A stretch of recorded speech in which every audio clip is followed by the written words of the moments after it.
بسم اللہ الرحمن الرحیم۔ السلام علیکم احباب، لائف پلس کے پروگرام ناصر علی کی بیٹھک میں آپ کا میزبان ناصر علی ناصر حاضر خدمت ہوں۔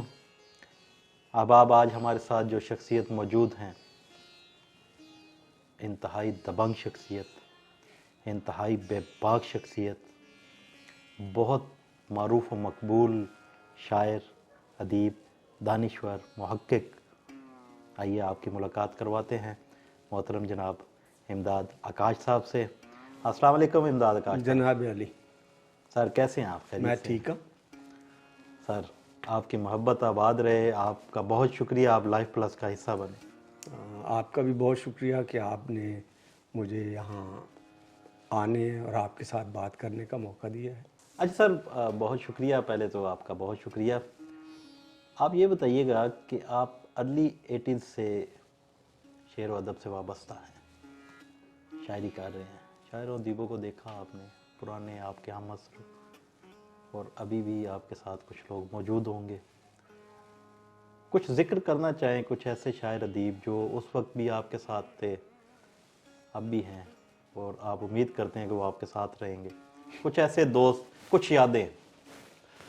یادوں کی بات جہاں تک کرتے ہیں تو میں، چونکہ آپ نے وہ بے باک کا لفظ استعمال کیا اور دبنگ کا لفظ استعمال کیا، تو ہمارے یہاں چونکہ یہ ہم ایک ایسی سوسائٹی میں رہتے ہیں جہاں پہ سیدھی بات کو بدتمیزی سمجھا جاتا ہے، اور میں ان معنی میں بدتمیز آدمی ہوں۔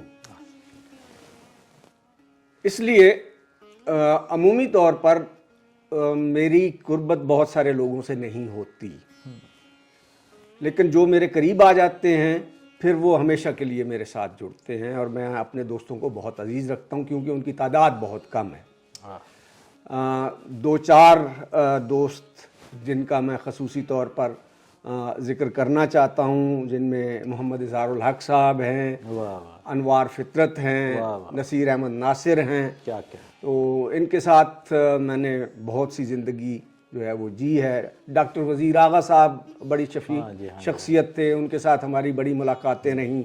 سلیم آغا قزلباش ان کے بیٹے تھے، تو ان کے ساتھ میری کافی اچھی دوستی تھی اور ان کے ساتھ ہم نے بڑا اچھا وقت گزارا۔ تو چند ایک نام ہے، اب سارے ناموں کو تو میرے خیال میں اس صاحب کے پروگرام میں لیا نہیں جا سکتا، لیکن جن لوگوں کی میری زندگی میں کچھ خصوصی اہمیت تھی شاعروں اور ادیبوں میں سے، ان کا میں نے آپ سے ذکر کر دیا ہے۔ آپ ایک نام بھول رہے ہیں، ڈاکٹر وحید احمد۔ ڈاکٹر وحید احمد تو میرے اسلام آباد کے دوستوں میں سے ہیں، اور یہ جن حضرات کا میں نے ذکر کیا یہ اسلام آباد سے بہت پہلے کے دوست ہیں جن کے ساتھ زندگی گزری۔ وحید بہت اچھے دوست ہیں اور میرے دل کے بہت قریب ہیں۔ کیا کہنا ہے، بہت اچھی بات آپ نے کہی۔ اچھا سر، جدید ابھی آپ جس دور میں آپ ابھی سانس لے رہے ہیں، جس ادبی فضا میں آپ زندہ ہیں، جدید غزل کو کہاں دیکھ رہے ہیں؟ جدید غزل اور قدیم غزل جو ہے، دونوں میں غزل کے اندر اصل میں معاملہ یہ ہے کہ غزل جو ہے وہ ایک نئی نویلی 18 سے 25 سال تک کی نوجوان لڑکی کی طرح سے ہے، اور نظم ایک ایسی صنف ہے جو عمر گزار کے تجربہ حاصل کرنے کے بعد، چیزوں پر غور کرنے کے بعد اور بہت سارے نتائج اخذ کرنے کے بعد اپنا اظہار کرتی ہے۔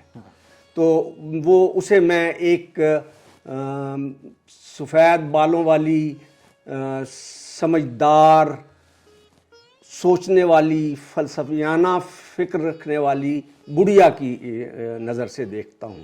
تو میرے نزدیک نظم اور غزل کا یہ فرق ہے۔ غزل نے اپنا دامن اب بہت وسیع کر لیا ہے۔ اچھا بات۔ پہلے غزل چونکہ دربار کے ساتھ ہمارے یہاں وابستہ رہی ہے، تو اس کو صرف رومانس تک ہی محدود سمجھا جاتا تھا، اور اس کے معنی بھی عورتوں سے باتیں کرنا اور اس طرح کے معاملات میں تھے، لیکن اب یہ کائنات سے باتیں کر رہی ہے، اور یہ تمام کے تمام ان موضوعات کو چھیڑتی ہے اور اپنے اندر سمونے کی صلاحیت اور طاقت رکھتی ہے جن کو اس سے پہلے کے شعراء نہیں چھیڑ سکتے تھے، اور نہ انہوں نے اس کے اوپر کبھی کوشش کی۔ اب غزل کا دامن بہت وسیع ہے، اور نئے لوگ جو شعر کہہ رہے ہیں وہ بہت ہی کمال کر رہے ہیں. کیا کہنے، بہت اچھی بات. اچھا، آپ نے ذکر کیا کہ غزل جو ہے وہ پہلے رومانس اور دربار کے ساتھ جوڑی جاتی تھی، لیکن اب وہ کائنات سے باتیں کرتی ہے. کیا رومانس کو اردو ادب سے نکال دیا جائے؟ اگر آپ یہ سمجھتے ہیں کہ رومانس ایک اتنی وہ کہیں بیہودہ سی چیز ہے کہ پھر اس کو نکال دیا جائے اس میں. نہیں، رومانس بیہودہ چیز تو ہے نہیں. رومانس کے بغیر تو آپ زندگی کا تصور نہیں کر سکتے. رومانس تو زندگی کی بنیادی ضروریات میں سے ایک ہے، اور پھر شاعر جو ہے وہ تو رومانس کے بغیر زندہ نہیں رہ سکتا. اب رومانس کی صرف ایک شکل نہیں ہے، رومانس کی بہت ساری شکلیں ہیں. عورت کے ساتھ جو رومانس ہے وہ تو ہے ہی، اور وہ بڑا خوبصورت تجربہ ہوتا ہے، اس کے بغیر آپ زندگی کو پوری طرح سے سمجھ نہیں سکتے. لیکن نیچر کے ساتھ بھی تو آپ کا رومانس ہے. اب کائنات کے ساتھ جب آپ گلیکسیز کو دیکھتے ہیں اور ان کے اندر آپ کی جو ہے وہ آپ کو دوربینیں جو آپ نے لگا رکھی ہیں وہ آپ کو ان کے مناظر دکھاتی ہیں، جو رنگ وہاں سے آپ کو دیکھنے کو ملتے ہیں، وہ بھی ایک رومانٹک تجربہ ہے میرے لیے کم از کم، اور میرے خیال میں آج کے نوجوان کے لیے بھی وہ ایک رومانس ہے. تو رومانس تو بہت ساری جگہوں پہ ہو سکتا ہے، آپ کو رومانس کو محدود نہیں کر سکتے. تو یہ جو میں نے بات کی، اب غزل جو ہے وہ گلیکسیز کے ساتھ، کائنات کے ساتھ، پودوں کے ساتھ، پھولوں کے ساتھ، عورتوں کے ساتھ، بچوں کے ساتھ، سب کے ساتھ رومانس کر رہی ہے. اور اس نے اپنے رومانس کے دائرے کو صرف ایک محدود دائرے سے نکال کے اس کو وسیع کر دیا ہے. واہ واہ واہ واہ واہ، کیا کہنے ہیں، کیا کہنے ہیں. امداد صاحب، ایک نوجوانوں کی طرف سے ایک سوال جو میں آپ سے کرنا چاہوں گا، کیا ہمارے ادبی ادارے یہ نوجوانوں کے لیے آنے والے وقت میں کچھ کریں گے یا ابھی کچھ کر رہے ہیں؟ دیکھیے، نوجوانوں کو اپنی جگہ ہمیشہ خود بنانی پڑتی ہے. ہمیں نسلوں کی غلامی نے بہت خود غرض بنا دیا ہے، اور ہمارے یہاں جو بزرگ ہیں، چونکہ وہ نوجوان کو اپنی ریپلیسمنٹ سمجھتے ہیں، اچھا، اور ان کو نوجوان کے آگے بڑھنے کی صورت میں اپنے پچھڑنے کا، اپنی موت کا جو ہے وہ ایک خیال ان کے ذہن میں آتا ہے. تو ہمارے یہاں ایسے بزرگوں کی بہت کم تعداد ہے رہی ہے جو نوجوانوں کے لیے راستہ ہموار کرتے ہیں. ہمارے بہت سارے بزرگ جو چلے گئے اور کچھ جو زندہ بھی ہیں، وہ عموماً کسی بھی ابھرتے ہوئے نوجوان کو آگے بڑھنے کا موقع دینے کے قائل نہیں ہیں. وہ اس کا راستہ روکنے کی کوشش کرتے ہیں تاکہ ان کی جو جگہ ہے وہ بنی رہے، وہ اس مسند پر قائم رہیں جس نسبت پر وہ بیٹھے ہوئے ہیں. تو نوجوان جو ہے اس کے اندر انرجی ہوتی ہے، اس کے اندر طاقت ہوتی ہے، اس کے اندر ایک وفور ہوتا ہے آگے بڑھنے کا.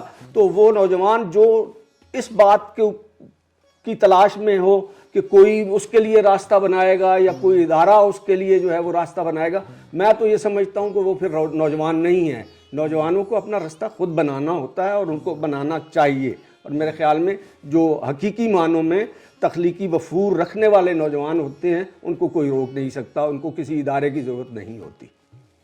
کیا کہنے ہیں، یہ پیغام نوجوانوں تک لائف پلس کے ذریعے پہنچے گا انشاءاللہ کہ اپنی راہ خود بنائیں. یہ بہت خوبصورت بات آپ نے کہی. اچھا، حلقہ ارباب ذوق کی بات کرتے ہیں، جہاں آپ سیکٹری بھی کسی دور میں رہے. ہاں، میں رہا تھا. 3 اجلاس کروانے کے بعد پھر مجھے حلقہ ارباب ذوق کی سیکٹری شپ چھوڑنی پڑی تھی. وہ کیا وجہ تھی؟ وہ وجہ تھی کہ میں نے بہت کنٹروورشل قسم کے جو پروگرام تھے وہ کرنا شروع کر دیے. اور منشیات صاحب ہمارے بزرگ تھے، بڑے مہربان اور محبت کرنے والی شخصیت تھی وہ.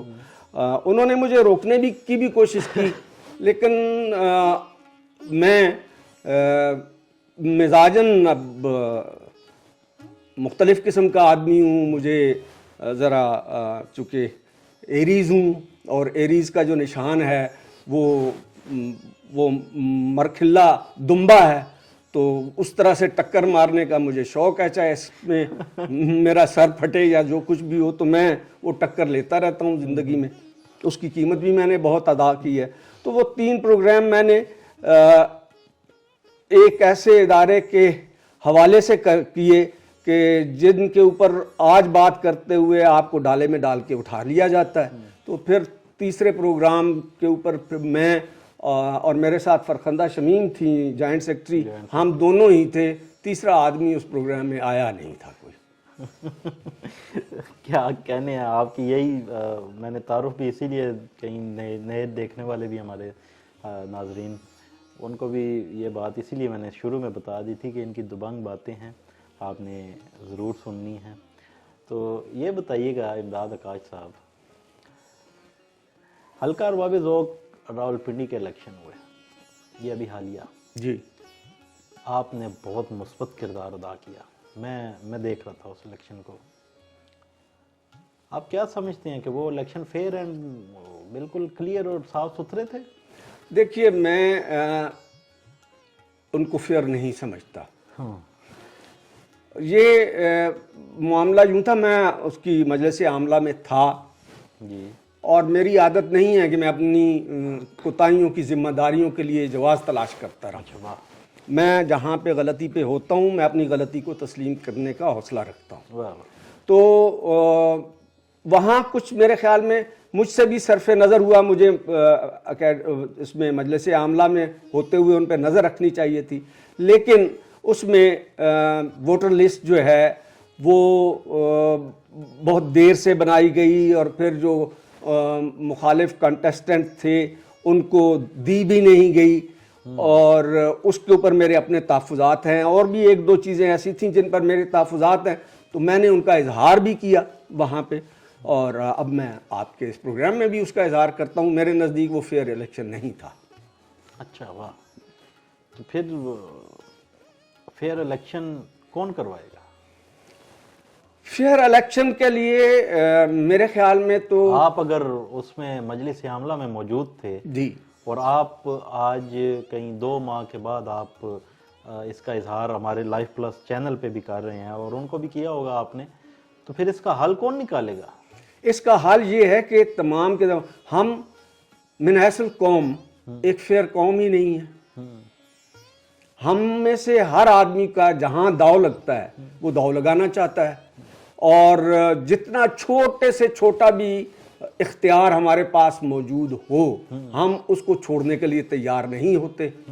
تو میرے خیال میں ہمیں کچھ وقت لگے گا فیئرنیس کی طرف تک پہنچتے پہنچتے. اس میں ہماری ذہنی تربیت کی ہمیں ضرورت ہے، اور ہمیں اپنی ذات سے اوپر اٹھ کر سوچنے کی اور اپنی ذات کو مقدم رکھنے کے عمل سے باہر نکلنے کی ضرورت ہے. اور اگر ہم ماڈرن دنیا میں بحیثیت ایک ملک یا ایک قوم کے باقی رہے تو بھی ہمیں شاید کوئی 100 سال کا وقت چاہیے ایک دیانتدار قوم بننے کے لیے. بطور شاعر اور ادیب بھی میں یہ سمجھتا ہوں کہ ہمارے یہاں کا شاعر اور ادیب بھی جو ہے وہ دیانتدار نہیں ہے. یہ ایک المیہ ہے، اس کو میں المیہ کے طور پہ آپ کی اس بات سے میں اخذ کرتا ہوں کہ یہ ایک المیہ ہے. اور یہ بتائیں کہ اگر ایک شاعر، اتنا بڑا لفظ ہے شاعر، اگر کسی شخصیت کے ساتھ اس نام کو جوڑ دیا جائے تو اس میں وہ تمام تر خوبیاں موجود ہونی چاہیے جو ایک شاعر ہونے کے لیے ہونی چاہیے. تو ایسا آپ کے ماشاءاللہ 76 سے آپ شعر و ادب سے وابستہ ہیں، اور آج آپ یہ کہہ رہے ہیں کہ ابھی ہمیں اور مزید وقت لگے گا آگے کہ ہم ایک شاعر کہلانے کے قابل ہوں گے. اچھا، شاعر کی جو تعریف ہے، میں اب آپ کو اس کی ایک مثال دیتا ہوں. جی. زندگی نے مجھے موقع دیا ہے اور میں مختلف ممالک میں مجھے جانے کا، اور مختلف ممالک میں صرف اردو کے ادیبوں اور شاعروں سے میری ملاقات نہیں ہوتی، بلکہ جہاں میں جاتا ہوں ورلڈ پوئٹری موومنٹ کے پلیٹ فارم سے، تو وہاں پہ 60-70 اور پچھلی بار تو 120 ملکوں کے لوگ جو تھے وہ وہاں پہ موجود تھے. تو ویتنام میں گیا تو وہاں میں نے ایک ان کے شاعر تھے, مجھے اب نام یاد نہیں رہا کیونکہ وہ ہمارے لیے نامونوس سے نام ہوتے ہیں, تو مجھے پتہ چلا کہ ان کے ایک شاعر تھے, اور ان کی جو پوری کی پوری فریڈم موومنٹ تھی وہ شاعروں نے اس کو لیڈ کیا. ہو چی من ان کے جو پہلے صدر تھے آزادی کے بعد, وہ بہت بڑے شاعر تھے. تو ان کے یہاں پتہ چلا کہ ایک شاعر تھے ان کے, اور وہ باقاعدہ طور پر نظمیں بھی لکھتے تھے اور ہتھیار بھی اٹھایا ہوا تھا. تو امریکنز کو بتایا گیا کہ اگر اس شاعر کو آپ گرفتار کر لیتے ہیں اور اس کو جو ہے وہ کافر کردار تک پہنچا دیں گے تو ان کی جو یہ تحریک ہے آزادی کے لیے یہ دم توڑ جائے گی. تو وہ شاعر جو ہے وہ گرفتار ہوا, اور گرفتار کرنے کے بعد اس کو انہوں نے فائرنگ اسکواڈ کے سامنے کھڑا کر دیا. فائرنگ اسکواڈ کے سامنے کھڑا کر کے اس سے پوچھا گیا کہ تمہاری آخری خواہش کیا ہے. تو اس شاعر نے کہا کہ میری آخری خواہش یہ ہے کہ میری آنکھوں پر پٹی مت باندھو. تو انہوں نے کہا کہ کیوں؟ تو شاعر نے انہیں جواب دیا کہ میں جس مٹی کے لیے, جس دھرتی کے لیے آج تک لڑ رہا ہوں, میں اس دھرتی کے اوپر اپنا خون گرتے ہوئے اپنی آنکھوں سے دیکھنا چاہتا ہوں. تو شاعر یہ ہوتا ہے. شاعر جو ہے وہ قطار میں لگ کر ڈپٹی کمشنر کے ساتھ ہاتھ ملانے والا کو میں شاعر نہیں مانتا, کیا اور دربار کے اندر سر جھکا کر میڈلز لینے والوں کو میں شاعر نہیں سمجھتا. ہائے ہائے, کیا بات آپ نے کہی, کیا عمدہ بات کی آپ نے. میڈلز کی بات ہوئی تو چلیں ہم اسی تناظر میں تھوڑا آگے چلتے ہیں. صدارتی ایوارڈ کو کیسے دیکھتے ہیں؟ جیلی پن, 2 نمبری, صرف اور صرف اپنے جو کاسا لیس ہیں ان کو نوازنے کا ایک طریقہ ہے. اس میں تو افتخار عارف صاحب بھی ہیں. تو افتخار عارف صاحب کیا دربار کے ساتھ منسلک نہیں رہے؟ ہمیشہ رہے دربار میں. آپ کہہ سکتے ہیں؟ جی میں کہتا ہوں. کوئی ایک مثال دیں, کچھ ان کے بارے میں کچھ بتائیں. نہیں, میں ان کی ذاتیات کے اوپر کوئی بات نہیں کرنا چاہتا. بطور شاعر اور اپنے سینئر کے میں ان کا احترام بھی کرتا ہوں, لیکن وہ ہمیشہ دربار سے منسلک تو رہے ہیں. کیا کہنے ہیں, آپ سمیٹ دیتے ہیں بات کو, بہت خوبصورت. اچھا سر, چلیں ایوارڈ کا تو خیر ایک یہ تو جعلی پن یا جو بھی اس کو ہم کہیں, یہ تو ایک معاملہ ہے. لیکن اسلام آباد کی ادبی فضا جو ابھی بنی ہوئی ہے, اس میں بھی کچھ ایسے شاعر ادیب موجود ہیں ابھی بھی جن کو ابھی تک تسلیم ہی نہیں کیا جاتا. وہ کیا وجہ ہے؟ اچھا, شاعر کا یہ مسئلہ تو ہوتا ہی نہیں ہے کہ کوئی اسے تسلیم کرے یا نہ کرے. کیا شاعر اپنے آپ کو تسلیم کرتا ہے؟ اگر وہ اپنے آپ کو تسلیم کرتا ہے, پہلا ناقد تو اپنا وہ خود ہے نا. اس کے اندر جو ہے وہ اس کے اندر کا جو تخلیقی فرد ہے وہ اسے بتا دیتا ہے کہ تم ہو. اسے کسی سے اپنے ہونے کی گواہی لینے کی ضرورت نہیں ہوتی. تو کوئی کسی کو تسلیم کرے یا نہ کرے, جو شاعر ہے وہ ہے. اچھا, تسلیم کو چلیں ہم اس کو لفظ کو تھوڑا بدل دیتے ہیں, تسلیم کرنے میں.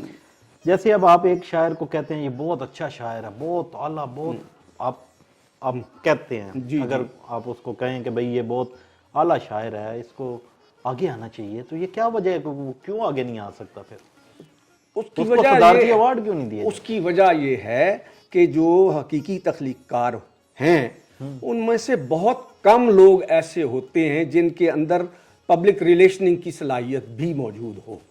وہ اپنی ویب آف امیجنیشن کے اندر رہتے ہیں. ان کے لیے اپنی ذات کے اندر کی سیر ہی جو ہے نا وہ ان کو مسرور رکھنے کے لیے اور پرسرور کرنے کے لیے کافی ہوتی ہے. تو وہ اپنی ذات کے دائرے کے اندر سے باہر نکل کر وہ تخلیق کر رہا ہے, وہ پبلک ریلیشننگ اس کا کام ہے نہیں. بہت کم لوگ ایسے ہوتے ہیں کہ جن کے پاس تخلیقی وفور بھی ہو اور پبلک ریلیشننگ کا ہنر بھی ہو. اس لیے جو جینون لکھنے والے ہیں ان پر پبلک ریلیشننگ کرنے والے لوگ جو ہیں وہ سبقت لے جاتے ہیں, اور جینون لوگ جو ہیں وہ پیچھے رہے, منظر عام پر نہیں آ سکتے اپنے حال میں. لیکن جو لکھا ہوا لفظ ہے اس کے اندر جو ایک روحانیت کی لہر ہوتی ہے وہ اس کو زندہ رکھتی ہے, اور اس لفظ کو دیر تک چھپایا نہیں جا سکتا. کیا کہنے ہیں, کیا خوبصورت بات آپ نے, یہ بہت اہم بات تھی جو آپ نے کی ہے. اچھا امداد صاحب یہ بتائیے گا کہ کیا آپ اس شاعر کو شاعر سمجھتے ہیں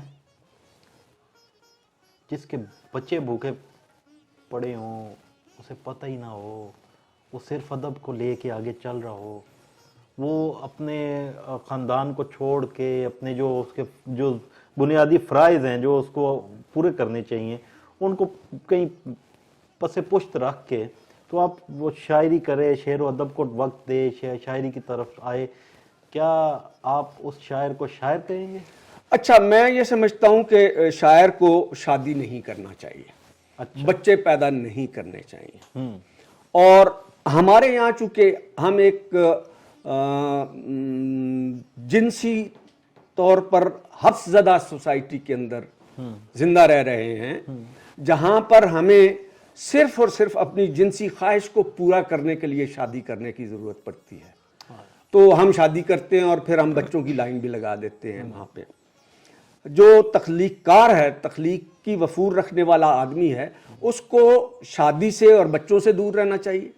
اور دوسری بات یہ ہے کہ نان و نفقہ کمانا جو ہے اور اپنی معاش کو سدھارنے کا جو طریقہ ہے وہ بھی شاعر کی اور تخلیقی آدمی کی ذمہ داری نہیں ہے۔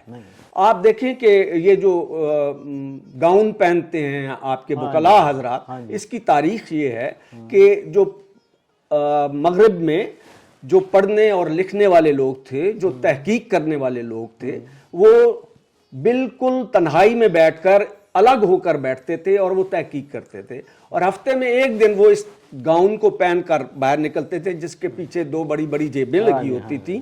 تو وہاں کے جو لوگ تھے، کوئی اس میں پیسے ڈال دیتا تھا، کوئی اس میں ڈبل روٹی ڈال دیتا تھا، کوئی انڈے ڈال دیتا تھا، وہ سسٹم چلتا تھا۔ وہ جاتے تھے، ان کی جو ہے وہ کھانے پینے کی ضروریات پوری ہوتی تھیں اور وہ بیٹھ کر اپنا تخلیقی کام کرتے تھے۔ اسی وجہ سے بڑا تخلیقی کام جو ہے وہ مغرب میں ہوا ہے اور ہو رہا ہے۔ تو جب تک آپ اپنے تخلیق کار کو روزگار اور جنسی ضروریات سے مبرہ نہیں کرتے، وہ بڑا کام کرنے کے قابل نہیں ہوتا۔ کیا آپ کے اس جواب سے نوجوان نسل پہ کوئی اثر پڑے گا؟ میں کسی کو متاثر کرنے کے لیے تو بات کر نہیں رہا ہوں، کوئی اثر لے گا تو اچھی بات ہے، نہیں لیتا تو نہ لے، بھائی میری تو یہ کنوکشن ہے، میں اس طرح سے سوچتا ہوں۔ کیا کہنے ہیں امداد اکاش صاحب، بہت خوبصورت گفتگو رہی آپ کے ساتھ، ہمارے پروگرام کا وقت بھی بہت کم رہ گیا ہے۔ میں چاہوں گا کہ آپ سے کچھ سنا جائے، تو سر ایک غزل تا ہو۔ ہاں، مکان ہی نہ بنائے گئے زمیں کم تھی، ہائے ہائے ہائے، کیا غزل ہے، واہ واہ واہ۔ شجر ہوا میں اگائے گئے زمیں کم تھی، ہائے واہ واہ۔ میں اس جگہ ہوں جہاں سے پلٹ کے سورج میں آہا، پناہ ڈھونڈنے سائے گئے زمیں زمین کم کم تھی، تھی، واہ واہ واہ واہ واہ۔ بشر مقیم تھے قبروں میں اور نئے مردے آہا، سمندروں میں بہائے گئے زمیں کم تھی، واہ واہ۔ تمام عمر کٹی ایک جگہ کھڑے رہ کر، ہائے ہائے ہائے، کبھی نہ ہم کہیں آئے گئے زمین کم تھی، واہ واہ واہ واہ۔ ہمیں بھی لوٹ ہی جانا ہے ہم سے پہلے بھی، آہا، سب آسماں پہ اٹھائے گئے زمین کم تھی، واہ واہ واہ۔ یہ کائنات سفر تھا سو رات پڑتے ہی، آہا، ہم آسمان سرائے گئے زمین واہ واہ واہ واہ واہ۔ بزرگ آب بقا پی چکے تھے اور بچے ہائے، وجود ہی میں نہ لائے گئے، کیا کہنے ہیں، واہ واہ واہ۔ ہم اپنے آپ کو آکاش گھر سمجھتے رہے، آہا، ہمیشہ خود ہی میں پائے گئے زمین کم تھی۔ کیا کہنے ہیں، کیا کہنے ہیں امداد اکاش صاحب، بہت خوبصورت کلام آپ نے عطا کیا۔ میں ایک بار پھر آپ کا شکر گزار ہوں، آپ نے وقت نکالا، آپ ہماری دعوت پر تشریف لائے، لائف پلس کا حصہ بنے، بہت بہت شکریہ۔ بہت شکریہ آپ کا، بہت مہربانی۔ تھینک یو سو مچ۔ جی ناظرین، آپ نے محترم جناب امداد اکاش صاحب کی شاعری سنی، ان کی گفتگو سنی، ان کے آپ نے تحفظات سنے، الکار باب ذوق کے حوالے سے، ایوارڈ کے حوالے سے ان کی گفتگو سنی۔ آپ کو کیسی لگی کمنٹ میں ضرور بتائیے گا۔ ملتے ہیں نئے مہمان کے ساتھ، نئے سوالات کے ساتھ، تب تک کے لیے اپنے میزبان ناصر علی ناصر کو اجازت دیجیے۔ اللہ حافظ۔